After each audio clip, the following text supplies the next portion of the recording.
दोस्तों, जो कहानी कुछ दिन पहले एक हल्की सी चेतावनी लग रही थी, वही आज एक ऐसे तूफान में बदल चुकी है जिसकी गूंज पूरी दुनिया सुन रही है।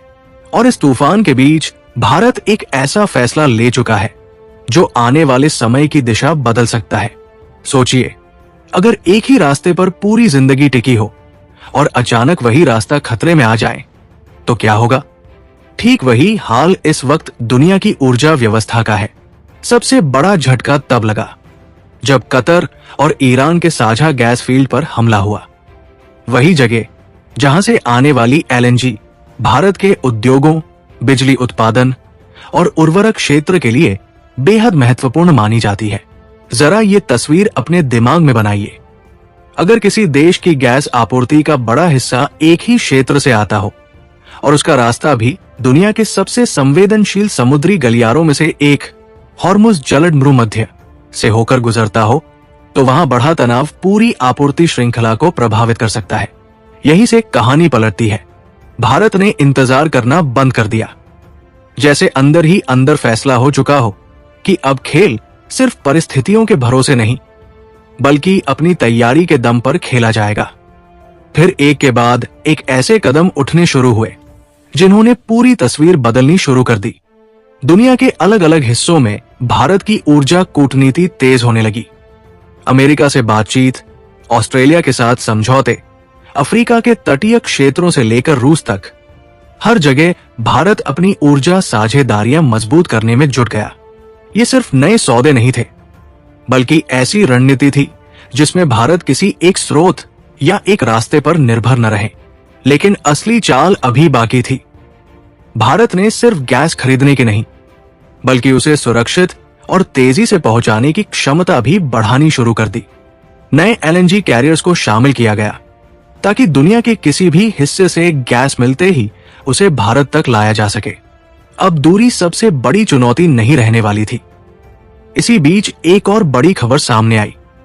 हॉर्मुज़ के पास फंसे कई जहाजों, जिनमें गैस, तेल और अन्य ऊर्जा संसाधन मौजूद थे, उनकी सुरक्षित आवाजाही सुनिश्चित करने की कोशिशें तेज की गई।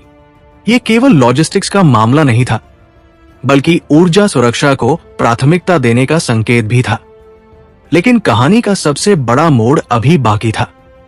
गेल ने एक ऐसी रणनीति अपनाई जिस पर सामान्य परिस्थितियों में शायद कम ही लोग विचार करते। अमेरिका में उपलब्ध एलएनजी को दूसरे खरीदार को देकर उसके बदले भारत के नजदीकी क्षेत्र से उपलब्ध एलएनजी हासिल करने की तैयारी की गई। ये सिर्फ एक व्यापारिक सौदा नहीं था, बल्कि समय बचाने और आपूर्ति बनाए रखने की एक स्मार्ट रणनीति थी। क्योंकि इस पूरी कहानी में सबसे बड़ा खिलाड़ी समय बन चुका था। गैस की कीमतें बढ़ रही थी, वैश्विक तनाव लगातार गहरा रहा था और कई देश अभी भी हालात को समझने की कोशिश कर रहे थे। लेकिन भारत अब एक नए रास्ते पर आगे बढ़ चुका था। अटलांटिक महासागर, केप ऑफ गुड होप और अन्य वैकल्पिक समुद्री मार्गों के जरिए ऐसे रास्ते तलाशे जा रहे थे जहां जोखिम कम हो और आपूर्ति ज्यादा भरोसेमंद बनी रहे। ऑस्ट्रेलिया जैसे देश अब मजबूत ऊर्जा साझेदार के रूप में उभर रहे हैं, जहां से अपेक्षाकृत स्थिर आपूर्ति संभव है। इसी बीच देश के भीतर भी एक और महत्वपूर्ण तैयारी की गई। उर्वरक उद्योग को किसी संभावित गैस संकट से बचाने के लिए एलएनजी का रणनीतिक बफर तैयार किया गया।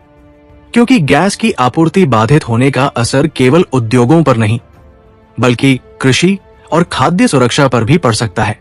इसलिए अब फैसला साफ है, चाहे कीमत कुछ भी हो, चाहे रास्ता कितना भी लंबा क्यों न हो, भारत अपनी ऊर्जा सुरक्षा को मजबूत करने की दिशा में लगातार आगे बढ़ना चाहता है। दोस्तों, ये सिर्फ गैस और तेल की कहानी नहीं है।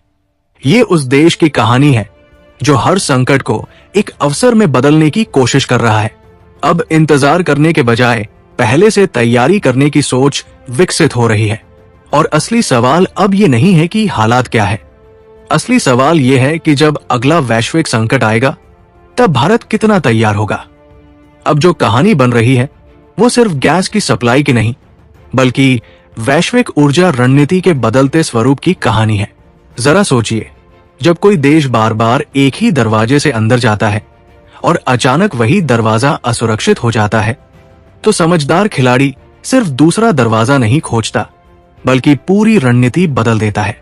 भारत भी कुछ ऐसा ही करने की कोशिश कर रहा है। आने वाले वर्षों में एक बड़ा बदलाव देखने को मिल सकता है। अभी तक भारत मुख्य रूप से ऊर्जा खरीदने वाला देश था, लेकिन धीरे धीरे वो अपनी बढ़ती मांग और विविध साझेदारियों के कारण वैश्विक ऊर्जा बाजार में अधिक प्रभावशाली भूमिका निभा सकता है। जितने अधिक स्रोतों से भारत ऊर्जा प्राप्त करेगा, उतनी ही उसकी बातचीत की क्षमता मजबूत हो सकती है।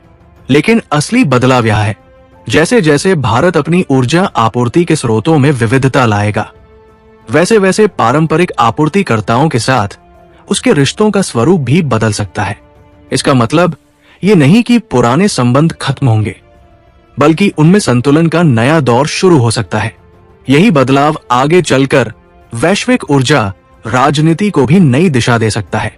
अब दुनिया सिर्फ इस बात से नहीं चलेगी कि किसके पास तेल और गैस है, बल्कि इस बात से भी कि कौन सुरक्षित, भरोसेमंद और समय पर ऊर्जा हासिल कर सकता है। भारत इसी दिशा में अपनी रणनीति को मजबूत कर रहा है, क्योंकि भारत सिर्फ सप्लाई नहीं देख रहा, बल्कि रूट, समय और जोखिम तीनों को साथ लेकर चल रहा है। आने वाले समय में भारत सिर्फ गैस खरीदेगा ही नहीं, बल्कि जहां संभव होगा वहां गैस परियोजनाओं, टर्मिनलों और सप्लाई चेन में अपनी भागीदारी भी बढ़ाने की कोशिश कर सकता है। इसका उद्देश्य ये होगा कि वैश्विक संकट की स्थिति में भी ऊर्जा आपूर्ति अपेक्षाकृत सुरक्षित बनी रहे। स्वैप जैसे कदम भी इसी सोच का हिस्सा माने जा रहे हैं। ये केवल एक अस्थायी उपाय नहीं, बल्कि तेज और लचीली ऊर्जा आपूर्ति की दिशा में नई सोच का संकेत है। भविष्य में ऐसे और भी स्मार्ट मॉडल अपनाए जा सकते हैं, जहां बिना लंबी दूरी तय किए या समय गवाए ऊर्जा की जरूरत पूरी की जा सके। लेकिन हर रणनीति के साथ चुनौतियां भी आती है। जैसे जैसे भारत अलग अलग देशों में अपनी ऊर्जा साझेदारियां बढ़ाएगा, उसे अलग अलग नियमों, राजनीतिक परिस्थितियों और क्षेत्रीय जोखिमों का भी सामना करना पड़ेगा। यानी एक बड़े जोखिम की जगह कई छोटे जोखिम सामने आ सकते हैं। यही भारत की असली परीक्षा होगी कि वो इन सभी साझेदारियों के बीच संतुलन कैसे बनाए रखता है। और अंत में सबसे बड़ा सवाल, क्या ये सिर्फ गैस की कहानी है, या फिर भारत धीरे धीरे उस वैश्विक समूह में अपनी जगह मजबूत कर रहा है, जहां ऊर्जा सुरक्षा ही रणनीतिक ताकत का आधार बनती जा रही है? अगर ध्यान से देखें तो ये सिर्फ शुरुआत है। अभी भारत नए रास्ते बना रहा है, लेकिन आने वाले समय में यही रास्ते वैश्विक ऊर्जा नेटवर्क का महत्वपूर्ण हिस्सा बन सकते हैं। दोस्तों, अब जो आने वाला है वो सिर्फ सप्लाई का खेल नहीं होगा, बल्कि ऐसा दौर हो सकता है जहां पूरी दुनिया की ऊर्जा रणनीति नई दिशा ले। इस बार भारत सिर्फ एक उपभोक्ता नहीं, बल्कि बदलती वैश्विक ऊर्जा व्यवस्था का एक महत्वपूर्ण भागीदार बनने की कोशिश कर रहा है। धीरे धीरे ऐसी स्थिति बन सकती है जहां दुनिया दो अलग अलग रणनीतियों में बंटी दिखाई दे। एक वे देश जो पुराने रास्तों और पारंपरिक समझौतों पर टिके रहेंगे, और दूसरे वे जो नए मार्ग, नए साझेदार और अधिक लचीली ऊर्जा रणनीति अपनाएंगे। भारत स्पष्ट रूप से दूसरे रास्ते की ओर बढ़ता दिखाई दे रहा है। इसका अर्थ ये हो सकता है कि भविष्य में किसी क्षेत्रीय संकट या समुद्री तनाव का असर भारत पर पहले की तुलना में कम पड़े, क्योंकि उसके पास ऊर्जा प्राप्त करने के लिए अधिक विकल्प उपलब्ध होंगे।